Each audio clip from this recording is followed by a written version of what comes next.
नमस्कार। मैं चारू एक बहुत ही खूबसूरत कहानी लेकर आई हूँ आज आपके लिए, जिसका शीर्षक है विवाह। आज स्कूल से वापस आते हुए पड़ोस में रहने वाली एक महिला मिल गई। मार्केट में स्थित अपने बस स्टॉप से घर की ओर जा रहा था और वे घर से मार्केट की ओर जा रही थी। हम दोनों अक्सर यूं ही मिल जाया करते हैं और एक दूसरे की अपडेट ले लेते हैं। पिछले वर्ष उनके बेटे का विवाह हुआ था। बेटे के विवाह के पश्चात हम जब भी मिले, बातों का रुख हमेशा उनके बेटे बहू पर ही रहता था। जब विवाह हुआ था तब मिलने पर वे बहुत खुश होकर बताया करती थी कि बहू बहुत अच्छी है। विवाह के कुछ समय पश्चात उसने वापस अपनी नौकरी पर जाना आरंभ कर दिया था। फिर थोड़े थोड़े समय के पश्चात उन्होंने बताया कि बहू का ऑफिस बहुत दूर है, इसलिए उसने नौकरी छोड़ दी। कुछ माह पश्चात मिलने पर पता चला कि बहू को यहाँ पास में ही कहीं नौकरी मिल गई है। फिर उसने वो नौकरी छोड़ दी।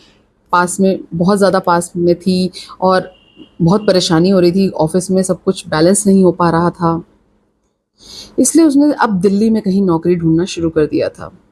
और अब वो दिल्ली में भी उसे एक नौकरी मिल चुकी थी और वहीं कहीं कमरा लेकर रहने लगी थी। हर सप्ताह के बाद वो घर आ जाती है। इस बार पता चला कि बहू ने कोर्ट में तलाक का केस कर दिया। उसका कहना है कि वह परिवार के साथ रहना नहीं चाहती, उसका पति उसके साथ चलकर रहे। लड़का अपने माता पिता को छोड़ने को तैयार नहीं, इसलिए बात तलाक तक पहुंच गई है।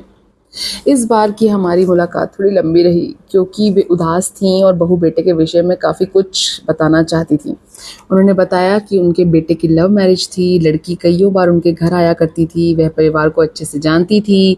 लड़की परिवार से पूर्व लड़के और माँ बाप उन सबसे मिल चुकी थी। सबको एक दूसरे को समझ चुके थे हम लोग।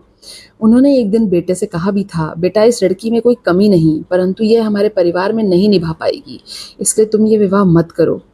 परंतु लड़के ने हंसकर बात टाल दी। उसको ये बातें बेमानी लगीं। अंततः पिछले वर्ष उनका विवाह हो गया। विवाह के पश्चात जब लड़की को पूरे समय परिवार के साथ रहना पड़ा, तब उसे समझ आया कि वह उससे नहीं हो पाएगा। उसने लड़के को अलग रहने को कहा, बट लड़के ने मना कर दिया। लड़के ने कहा, मैं अपने माँ बाप को नहीं छोड़ूंगा। और सही बात तो यह है कि कई परिवार के लोगों के साथ सोच भी नहीं मिली। वह अकेले अपने दम पर गृहस्थी चलाने को तैयार नहीं हुआ। तब लड़के के माता पिता को उनके मन मुटाव का पता चला, तो उन्होंने लड़के को लड़की के साथ जाकर रहने को कहा, लेकिन लड़का नहीं माना। उधर लड़की भी अपनी बात पर अड़ी रही। अब कोर्ट में उनके डिवोर्स का केस चल रहा है। अब इस केस में गलती किसकी है? अधिकतर लोग अपने हित के अनुसार दूसरी पार्टी में गलती ढूंढ ही लेते हैं, जबकि देखा जाए तो दोनों ही पक्ष पूरी तरह से सही नहीं होते। लड़की विवाह से पहले लड़के के घर कई बार आई, परंतु उसने इस बात पर कभी ध्यान देना जरूरी नहीं समझा कि वह इस परिवार से निभा भी पाएगी या नहीं। वही दूसरी और लड़का भी बिना कुछ सोचे समझे विवाह कर लिया। उसने नहीं सोचा, अगर लड़की परिवार में नहीं निभा पाई तो क्या वो लड़की का साथ दे पाएगा? अगर विवाह किया है तो उसे निभाना किसी एक पक्ष की जिम्मेदारी नहीं है, दोनों पक्षों की जिम्मेदारी है। इस दिशा में कार्य करना होता है। अगर लड़कियों को थोड़ा सा धैर्य रखना अवश्य है, तो लड़कों को भी पत्नी की इनसिक्योरिटी से डील करना आना चाहिए। अंत में यही कहूँगी कि विवाह कोई खेल नहीं है। अगर एक बार कर लिया तो उसे निभाने के पूरे प्रयास कीजिए। थोड़े ही समय में वह छोटी छोटी बातों में अलग होने का निर्णय मत लीजिए।